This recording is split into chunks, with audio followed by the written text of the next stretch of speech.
Hi, I'm Grace Judson, self-proclaimed proud leadership geek, and our topic for today is giving negative feedback. And don't you wish you never had to do it? I think we all wish we never had to do it. But there's always going to be something that needs to be said, whether it's a serious performance problem or a relatively minor hiccup. You need to talk with your employee and get them back on track. And we're going to look at some do and don't do approaches here on this video. So stick with me because I am really glad you're here. That whole thing about being a leadership geek, what that means is that I am absolutely invested in helping new managers become good leaders, because you cannot really manage without also leading, right? So for relevant and useful leadership advice, if you are a new manager or a new supervisor, make sure you subscribe and hit that little notifications bell so that you will be informed when I publish a new video every week. Okay, so back to this question of corrective or negative feedback. It's really easy to kind of look the other way when something is going wrong. Giving feedback about someone's poor performance is hard.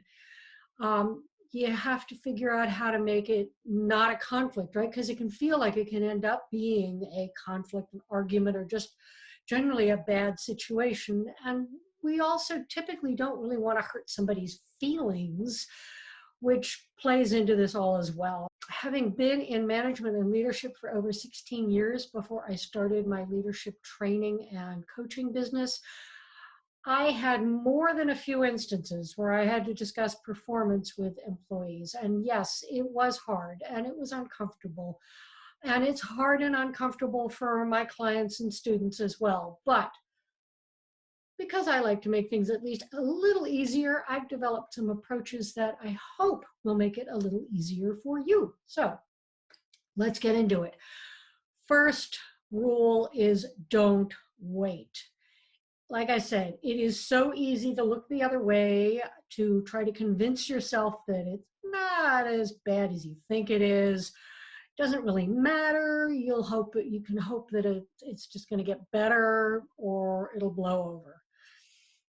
Let me guess that you might have done that. I know, I freely confess, I have done it. So if you've ever done that, I would love it if you would go ahead and leave me a comment down there, or just if you haven't done it, I'd really love to hear what inspired you to jump on the problem and deal with it. Because guess what? It will not get better by itself. And in fact, the longer you wait, the harder it's going to get. The more somebody persists in doing something that isn't what you want, the more it becomes a habit for them and the more they think that it's okay, right? So the first thing you need to do is put it on your calendar. Put it on your calendar in two different ways. One is schedule time with yourself to plan out what it is that you specifically want to change and what you're going to say and do in order to help that employee make that change. So that's the first thing you have to schedule. Second thing you want to schedule is to put time on your calendar when you will meet with the employee in question. Next step, get super clear about three things. Thing one, what's going wrong? What is the behavior or situation that needs to be changed? Really get clear on this. Write it down, the details. And remember, always remember this. It is not about someone's character or personality. It is specific actions, specific things they are doing or saying, or maybe things they are not doing or not saying that are the problem. Okay, got that? Great. Thing two, exactly what is it you want done differently? Again, precisely clear and write it down. Specifically, what actions should they be taking that they're not taking now? And make it in terms of what they should do versus what they shouldn't do. It's always easier to talk about a positive, what to do, versus a negative, what to stop doing. It's also easier to measure a positive. If you're having a hard time thinking about it in these terms, then think about what the absence of the wrong behavior would look like and write that down. The absence of the wrong behavior is the positive behavior that you want. And this way you're both going to know exactly what success looks like, so you will be able to agree that they either have or, unfortunately, in some cases, haven't been able to accomplish. Okay, that's thing 2. Thing 3, what is the time frame within which they need to do better? Set a date.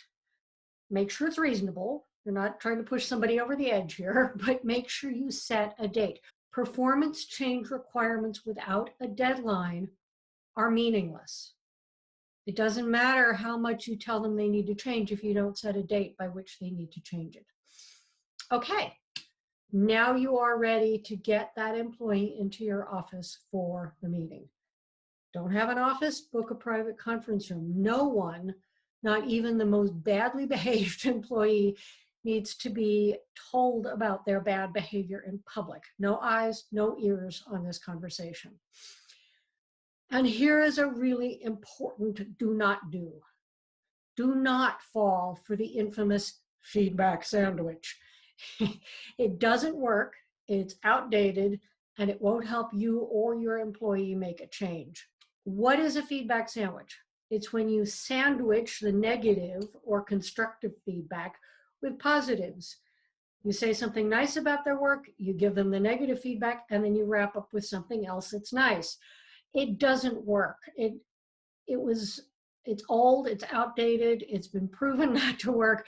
People hear only the good stuff and they minimize the bad stuff. Just be upfront. And you can start out by letting them know that they're not going to like what you have to say. It's called foreshadowing, and it's a great way to avoid blindsiding somebody with bad news. Hey, you know what? You're not going to like what I have to say, but I need to let you know some things about your performance. Then you refer to your notes, so you make sure you hit all the points that you want to make, all the specifics on what's not working. Make sure they understand what's not working, and then again, give them the details on your expectations for change. All the way down the line, you need to make sure they understand, especially that they understand what success looks like.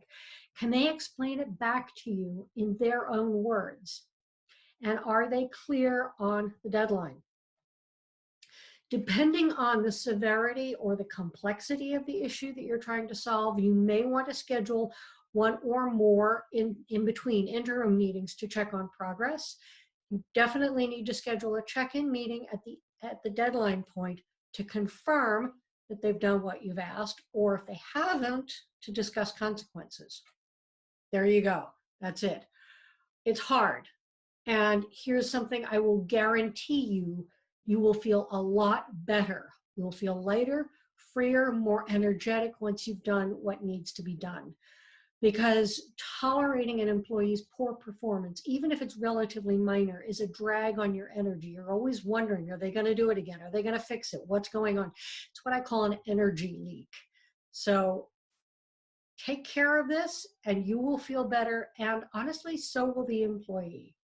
One last thing, if you want more ideas on how to manage different types of difficult employees, check out the video playlist that I've shown here. The link is down there in the video description as well. And hop over to my website to get the ebook, The 5 Most Challenging Employee Types and How to Manage Them. That's down there as well. And if you like this video, please let me know by liking it.